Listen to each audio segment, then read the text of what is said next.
Hello. We're going to continue with part 2 called Adult Milestones. This is chapter 5, Creating the Self. The fundamental task of every man and woman is to create the self. How do we take the raw material of childhood and turn it into a cohesive adult self? More than in probably any other task, a child feels the loss of a parent in this daunting assignment. A parent, especially the same-sexed parent, a father for a boy and a mother for a girl, serves as a living example of how to be a person. The loss of that parent leaves the child frighteningly alone. We learn how to be people by following the examples set forth by our parents. We learn by taking the example, trying it on for a time, discarding the elements that do not fit, perhaps even tearing it to shreds before we can arrive at a sense of self that feels personally meaningful and authentic.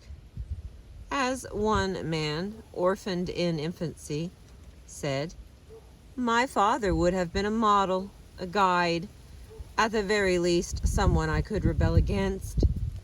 In the absence of a parental model, a child creates the self in a vacuum.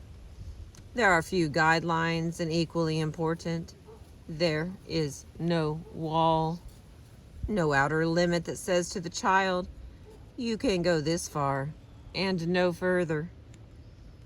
Without a parent to guide the way, some individuals turn to their own imagination in the task of creating the self. Author Charlotte Bronte invented an entire world, an imaginary town in which relationships and dramas were enacted. Later in her life, Bronte commented that her lifelong fascination with the complexities of human character began when she was only 5 years old. Not coincidentally, her age at the time of her mother's death. As an adult, Bronte wrote about the imaginary world she had created in childhood. It is very edifying and profitable to create a world out of one's own brain and people it with inhabitants who are like so many. Without father, without mother, without descent, having neither beginning of days nor end of life. By conversing daily with such beings and accustoming your eye to their glaring attire and fantastic features, you acquire a tone of mind admirably calculated to enable you to cut a respectable figure in practical life. Bronte invented a world out of her imagination, and then she used her invented characters as models and guides to create her adult self. Not surprisingly, Bronte's imaginary characters were orphans. They too had no model or guides for how to become adults. With the skill of a great writer, Bronte was able to manufacture characters from her imagination, and then take those same characters back into herself as models for how to become a woman. Several people I interviewed used similar imaginary techniques in order to create themselves. One man read all the adventure stories he could find, not merely relishing the excitement of the plot, but also learning how to become a man from the exploits of the characters. Another man spent hours watching television, in part, he says, to numb himself from the pain he felt, but also in part to collect an inventory of characters that he might use in the creation of himself. It was as if he had an imaginary file of index cards each one listing and describing a particular personality. And throughout his life, he would draw on this file of characters in order to fashion his own unique self. The creation of the self out of one's imagination was likened by a friend of Charlotte Bronte's to growing potatoes in a cellar. One must bring forth the self out of darkness with little nurturance or assistance from the outside world. Some survivors of early loss were able to continue to use the parent as a model long after he or she had died. In these cases, the child remembered some special message delivered by a mother or father, a message that then served as a guide for how to live life. Author Ash, whose mother died when he was a boy, recalled telling a group of young people about the morality of the decisions they might make in life. I usually tell them, don't do anything you couldn't tell your mother about. Although she died when Ash was only 7, Ash's mother continued to be a guiding image for him throughout his life, and he tried actively to live a life that would please the mother he kept inside his own imagination. After her mother died, Eleanor Roosevelt's father described for her what their blissful life together might be like once she acquired certain attributes and qualities that would transform her into the woman with whom her father could share his life. Roosevelt remembered her father's prescription, and throughout her life, she tried to be the woman he wanted her to be. This internalized model of womanhood became the guide that Eleanor Roosevelt used in creating herself. When Eleanor was only 8, her mother died, and her father died 2 years later. Long after her parents were dead, Eleanor Roosevelt wrote, I knew a child once who adored her father. She was an ugly little thing, keenly conscious of her deficiencies, and her father, the only person who really cared for her, was away much of the time, but he never criticized her or blamed her. Instead, he wrote her letters and stories, telling her how he dreamed of her growing up and what they would do together in the future.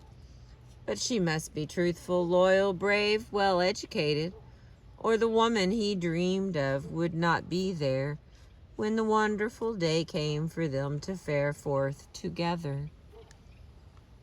The child was full of fears, and because of them, lying was easy.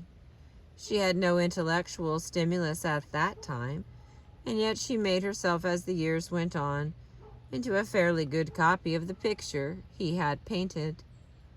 Without either a mother or father to guide her, Eleanor Roosevelt used her memory of her father's image, of what he wanted her to become, in order to create herself into womanhood.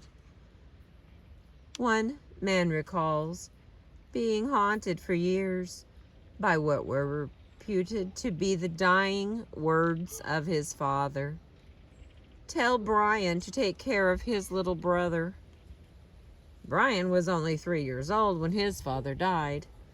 Yet these words, the only real advice he was ever given by a father he never knew, became important for Brian as he began to figure out how to become a man.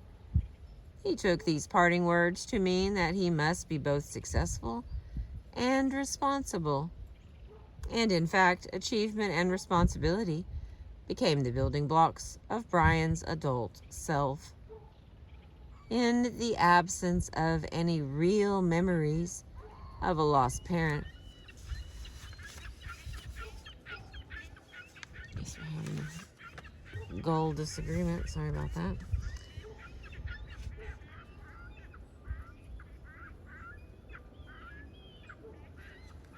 Let's scooch in there and see what's going on. Maybe we can see who started the fight. It's there. Somebody needs to apologize, settle things back down. There's plenty of fish here. There shouldn't be any squabbling.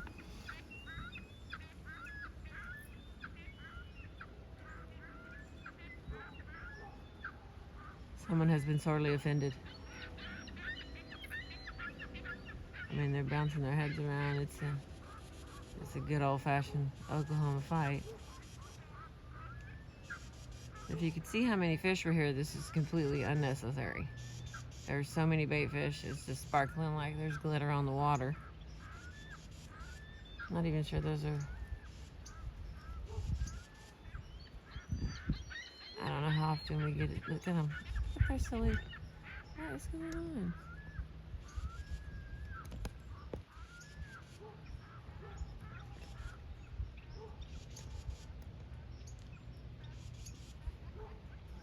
One little squabble. All right, let's try it again. In the absence of any real memories of a lost parent, many individuals undertake a quest for their historical roots. Several men and women described searching through family records, books, personal diaries, and old letters in an attempt to gain a sense of who the lost parent really was. Excuse me. Some individuals sought out relatives and interviewed them, attempting to gather data about their dead mother or father. The quest was often driven by an ambiguously defined desire to know my parent. Survivors of early parental loss often held the belief that some missing piece of information about the dead parent might hold the key to their own development. Knowing the lost parent meant that they might be able to know themselves. Philosopher Friedrich Nietzsche, whose father died when he was not quite 5 years old, undertook the writing of his autobiography when he was only a boy of 14. In order to write what was to be his autobiography, Nietzsche solicited anecdotes from many of his relatives about his own father. The book, rather than being the story of the young Nietzsche, became a collection of stories about Nietzsche's father. The philosopher later said that his desire was to write a little book and then to read it myself. For a boy of 14, it is not surprising that his own life's story is entwined with the life story of his father. The boy has not yet started to break away and to become an individual different from his own father. Although Nietzsche wrote a public document, he was driven by his desire to read it himself. He was collecting information that he might use to understand who his father was and to see who he himself might become. When a parental role model is non-existent or so vague as to be of little use, many individuals turn to substitutes, mentors or surrogates, who serve the same role a parent might. Throughout his life, Nietzsche searched for symbolic fathers, men of genius and stature, who might guide him in the task of becoming himself. I always believed that in some time fate would take from me that terrible effort and duty of educating myself. I believed that when the time came, I would discover a philosopher to educate me, a true philosopher whom one could follow without any misgiving, because one would have more faith in him than he had in himself. Now, certainly, the young child and even the early adolescent believes in parental power, especially as it relates to the life of the child. This faith in the invincibility of the parent gives way to the rebellious questioning of adolescence.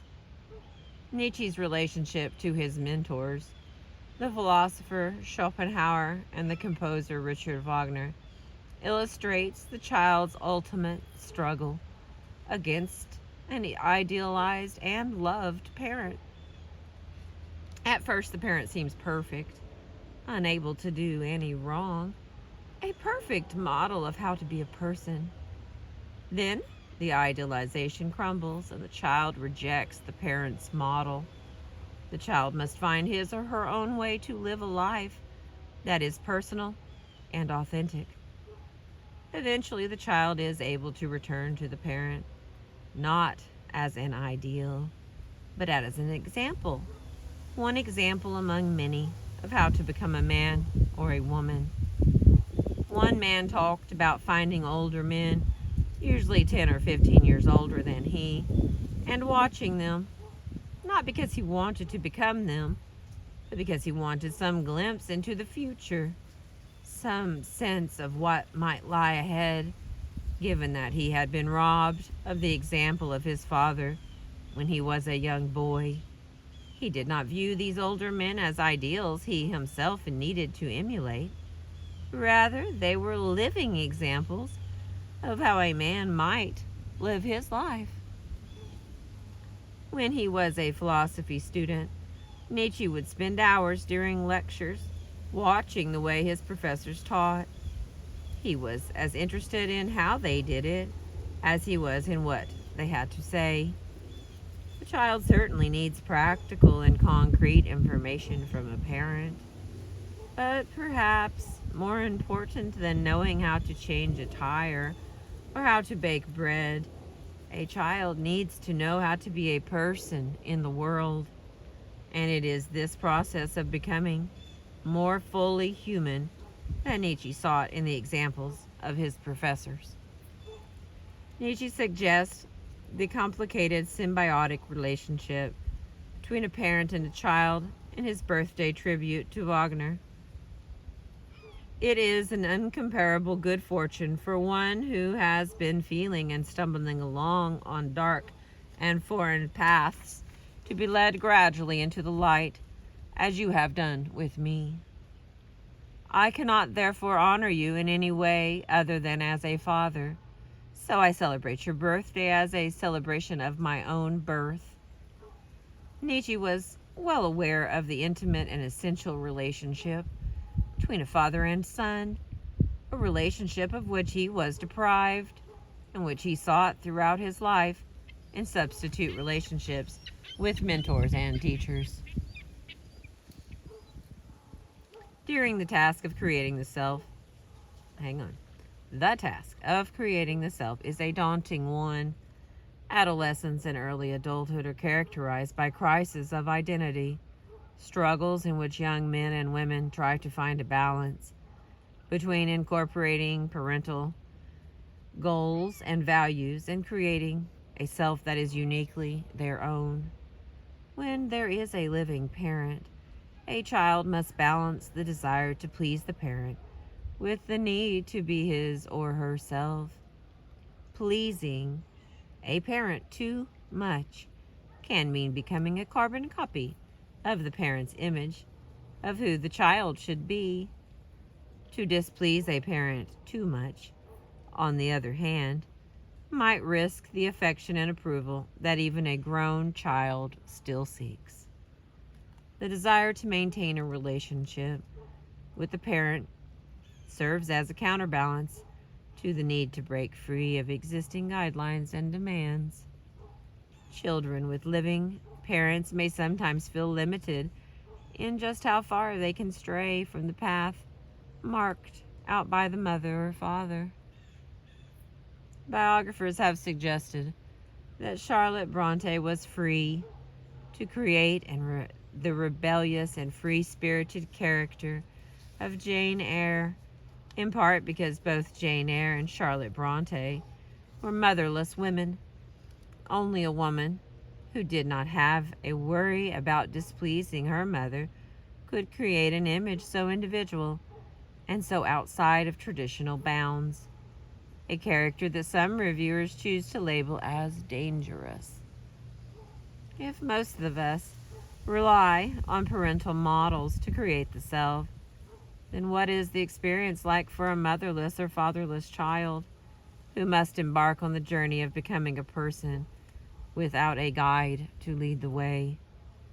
Survivors of early loss describe their feelings about being so emotionally on their own as ranging from exhilaration and determination to resignation, a sense of being overwhelmed, and a feeling of being out of control. For some, the freedom of creating the self with no or few constraints is exhilarating. The task of choosing among all possible options is heady and exciting. For others, determination is mixed with a defiant and angry, "I'll show you," to a world that left them alone. Still others are quietly resigned, prepared to take on a task they assume more out of necessity than enthusiasm.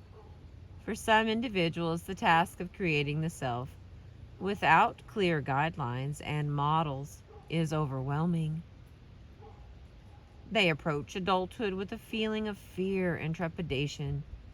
Still, others feel dangerously out of control at the prospect of having to create the self with no boundaries or outer limits. However daunting the task, orphaned children have no choice but to grow potatoes in the cellar. We're going to stop for today. The next part is exhilarated from creating the self. I appreciate you being with us today. Thank you very much. The boys are in the car. That's the S. I don't know how much you could hear them because I know I sure could. Thank you very much. I appreciate you.